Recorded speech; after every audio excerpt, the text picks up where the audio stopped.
I think we should talk more about the game that you guys seemed excited to talk about earlier before I asked for Total some background, Distortion. which is Total Yeah. Distortion. Yeah, tell us about this. Well, Yeah, go ahead. no, go ahead, John Henry. You're the one that was a point on it. That I was just a player. Okay. Well, that was at least the second game for the principal, Joe Sparks. He'd worked on Spaceship Warlock, and in Total Distortion, Joe Sparks followed his musical passion, and it was just chock full of original, music. And the theme of the game was very interesting too. It was you were somehow transported to this other universe where you had to the way you fueled yourself, your energy supply was by making music videos and sending them back to the subconscious of people, and that's how. But the main part of that was the big arc of the game. But there was I don't know, dozens of these little mini games.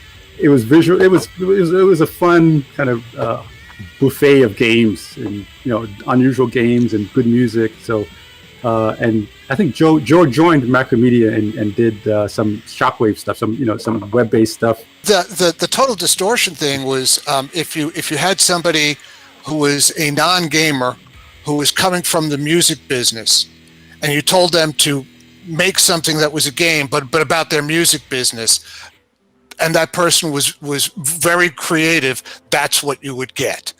The idea that somebody would think of that it was non-sequential. It wasn't that you do one thing and then that leads you to something else. Everything was kind of in its own standalone little environment, but it was really very, very creative. One thing I'm really curious about is to what degree, while you were working on Director and it started being picked up and used for lots of games and lots of software, what kind of awareness did you have at the time that this is a pretty big deal, versus recognizing some of that in hindsight? What did it feel like to be working on it in the 90s and seeing it pick up so much? It didn't seem, it was an exciting time. It was an interesting time. I didn't feel like I was part of we were always a niche. It seemed like we were the bigger people, the bigger guys were, there was a PC world was bigger, there was, we were doing all the simple little, game thing. And, there were much bigger companies, Microsoft, Apple with ScriptX, there was a lot of big players dealing with not just games, but interactivity in general.